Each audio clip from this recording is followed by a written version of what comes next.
Welcome to KR engineering and career guidance YouTube channel.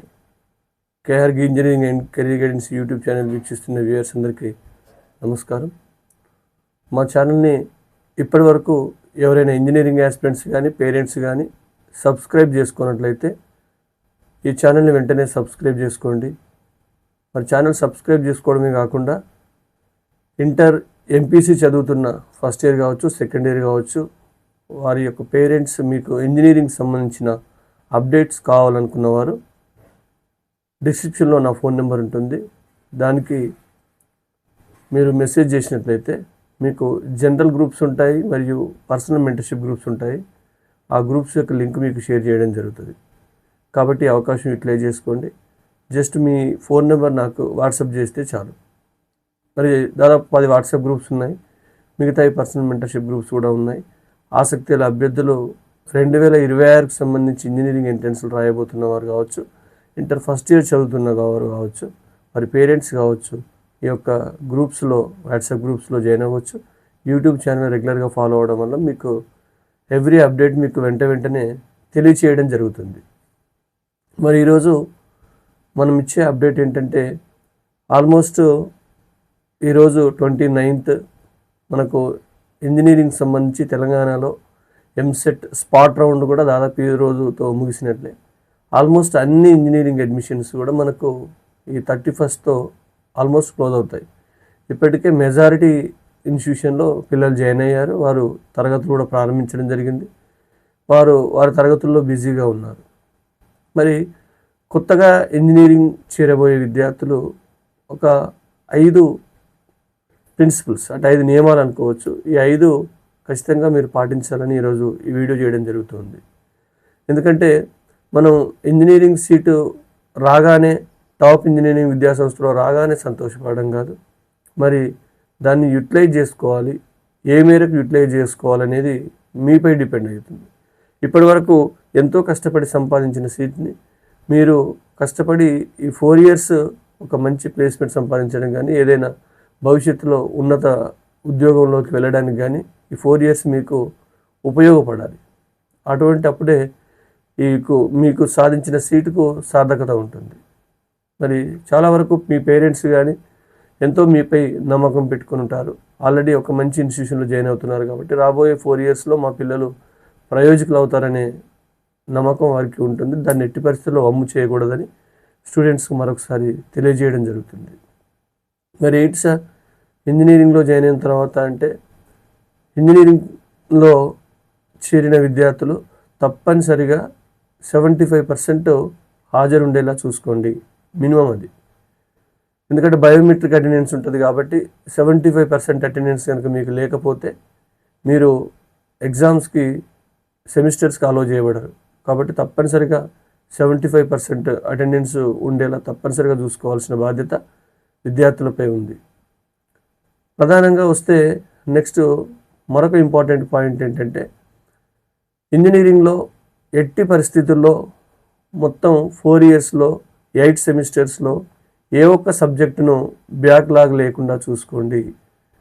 గతంలో చాలా వరకు ఫస్ట్ ఇయర్ రెస్ట్ ఇయర్ అని చాలామంది విద్యార్థులు ఫస్ట్ ఇయర్లో కొన్ని సబ్జెక్ట్స్ బ్యాక్లాగ్ పెట్టుకునేవాళ్ళు. మరొకసారి 1-2 సబ్జెక్టులు బ్యాక్లాగ్ అయ్యాయంటే మరి ఎవ్రీ సెమిస్టర్కి మనకు బ్యాక్లాగ్ సంఖ్య పెరుగుతుంది. కాబట్టి ఎట్టి పరిస్థితుల్లో ఈ 8 సెమిస్టర్స్లో అంటే 4 yearsలో ఏ ఒక్క సబ్జెక్టు బ్యాక్లాగ్ లేకుండా చూసుకోవడం అనేది ఫస్ట్ కర్తవ్యం విద్యార్థుల్ని. నెక్స్ట్ సెకండ్ వన్ ఏంటంటే CGPA. అంటే మనం చాలా వరకు కష్టపడి చదువుతాం. మరి ఈ రెగ్యులర్గా ఉత్తీర్ణత సాధించడమే కాకుండా కనీసం 7.5 అబోవ్ మినిమం, అది 8 అబోవ్ ఉంటే మంచిది. 7.5 అబోవ్నైనా మీరు CGPA పొందేలా చూసుకోండి. ప్రతి సెమిస్టర్లో యావరేజ్గా 8 అబోవ్ ఉంటే చాలా మంచిది. అట్లీస్ట్ 7.5 అబోవ్ మీ యొక్క CGPA యావరేజ్ ఉండేలా అప్ టు 4 years మీరు చూసుకోవాల్సిన బాధ్యత మీపై ఉంది. మరి నెక్స్ట్ మీరు ఏదైతే బ్రాంచ్ తీసుకున్నారో ఆ బ్రాంచ్పై పట్టు సాధించాల్సిన అవసరం ఉంది. ఫర్ ఎగ్జాంపుల్ CSCకి సంబంధించి ఉంది. CSCకి సంబంధించి ల్యాబ్స్ రెగ్యులర్గా అటెండ్ అవ్వడం, మరి అక్కడ అసిస్టెంట్ ప్రొఫెసర్తో కొంత మనం సమన్వయంగా ఉండడం ఇవి తప్పనిసరి. అంటే మీకు మనకు సిఎస్సి అయినా, సివిల్స్ అయినా, మెకానికల్ అయినా, ఎలక్ట్రికల్ అయినా, ఏదైనా సరే మీ సబ్జెక్టుకు సంబంధించి మీరు మీ సబ్జెక్టుపై పరిపూర్ణత సాధించాల్సిన అవసరం ఎంతైనా ఉంది. ఇది మూడవది. నెక్స్ట్ ఫోర్త్ వన్ వచ్చేది కోడింగ్ అని. ఇప్పుడు ఎక్కువగా ప్లేస్మెంట్స్ విషయంలో చాలామందిని ఎక్కడ అంటే కోడింగ్లో వెనుకబడుతూ ఉన్నారు. మరి చాలామంది కొన్ని కాలేజెస్ కోడింగ్ నేర్పుతూ ఉన్నాయి, కొన్ని కాలేజెస్ కొంత నామమాత్రంగా నేర్పుతూ ఉన్నాయి. ఒకవేళ కాలేజీలో అందుబాటులో లేకపోయినా ఆన్లైన్లో కూడా చాలా వేదికలు ఉన్నాయి. వాటి ద్వారా మీరు కోడింగ్ పర్ఫెక్ట్ అయ్యేలా చూసుకోండి. తర్వాత అప్డేటెడ్ కోర్స్ అంటే కంప్యూటర్ సైన్స్ ప్రధానంగా సాఫ్ట్వేర్ రంగంలోకి వచ్చే పిల్లలు మాత్రం ఒకప్పట్లో మనకు కేవలం బీటెక్ సర్టిఫికేట్ ఉంటేనే ఉద్యోగ అవకాశాలు వచ్చే రోజులు పోయాయి. కాబట్టి డెఫినెట్గా మీరు అధునాతన ట్రెండ్స్ని ఫాలో అవ్వాల్సిన అవసరం ఉంది. అంటే ప్రతిసారి సిఎస్సికి సంబంధించి సాఫ్ట్వేర్ రంగంలో ప్రతి స్టూడెంట్ అప్డేట్ కావాల్సిన అవసరం ఉంది. కాబట్టి ఎప్పటికప్పుడు నూతన కోర్సులను మీరు ఫాలో అప్ కావాల్సిన అవసరం తప్పకుండా ఉంటుంది. నెక్స్ట్ లాస్ట్ వన్ ఏంటంటే communication skills. It's more important. ఎందుకంటే మనకు ఎంత సబ్జెక్ట్ ఉన్నప్పటికీ, ఎంత సిజిపిఏ ఉన్నప్పటికీ, రేపు ఇంటర్వ్యూస్లో అది ఏ ఇంటర్వ్యూస్ అయినా కావచ్చు, ఇటు సాఫ్ట్వేర్ జాబ్లో కావచ్చు, లేకపోతే రేపు మీరు సివిల్స్ లాంటి ఉద్యోగాలకు వెళ్ళినప్పుడు అక్కడ కూడా కావచ్చు, కమ్యూనికేషన్ స్కిల్స్ మనల్ని డామినేట్ చేస్తుంది. అంటే ఇక్కడ విద్యార్థి ఈ కమ్యూనికేషన్ స్కిల్స్ డెవలప్ చేసుకోవాలంటే ప్రధానంగా కాలేజీలో ఉండే అన్ని ప్రోగ్రామ్స్లో మీరు పార్టిసిపేట్ చేయండి. ప్రధానంగా ఫెస్ట్లు ఉంటాయి. నెక్స్ట్ మీ కాలేజీలో నిర్వహించే ప్రతి ప్రోగ్రాంలో మీరు ఉత్సాహంగా పాల్గొనడానికి ప్రయత్నం చేస్తే మీకు ఫియర్ అనేది పోతుంది. దాని ద్వారా కమ్యూనికేషన్ స్కిల్స్, అవసరమైతే కమ్యూనికేషన్ స్కిల్స్ చాలా కాలేజెస్లో, టాప్ కాలేజెస్లో అయితే వాళ్ళు కూడా నేర్పిస్తూ ఉన్నారు, స్పెషల్గా క్లాసెస్ పెట్టి. లేదనుకుంటే మీరు ఆన్లైన్లో కూడా చాలా వేదికలు ఉన్నాయి, వాటిలో కూడా నేర్చుకోవచ్చు.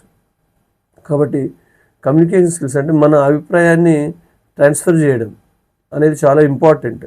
కాబట్టి ఈ కమ్యూనికేషన్ స్కిల్స్పై కూడా మీరు కొంత దృష్టి పెట్టాల్సిన అవసరం ఉంది. రూరల్ ఏరియాస్ నుంచి పోయిన వాళ్ళు కొంత కమ్యూనికేషన్ పరంగా ఇబ్బంది ఉండవచ్చు, కానీ రాబోయే 4 ఇయర్స్లో మీరు డెఫినెట్గా దీనిపై దృష్టి పెట్టాల్సిన అవసరం కూడా ఉంటుంది. ఈ 5 ప్రధానంగా మళ్ళీ ఒకసారి ఏంటంటే no backlogs and regular 75% attendance. Second one ఏంటంటే CGPA at least 7.5 above. Next commanding on the subject, మీ సబ్జెక్ట్పై కమాండింగ్. తర్వాత coding and updated courses 4th one. 5th one వచ్చేసి కమ్యూనికేషన్ స్కిల్స్. ఇది చాలా ఇంపార్టెంట్. ఈ 5పై విద్యార్థులు దృష్టి పెట్టాలని.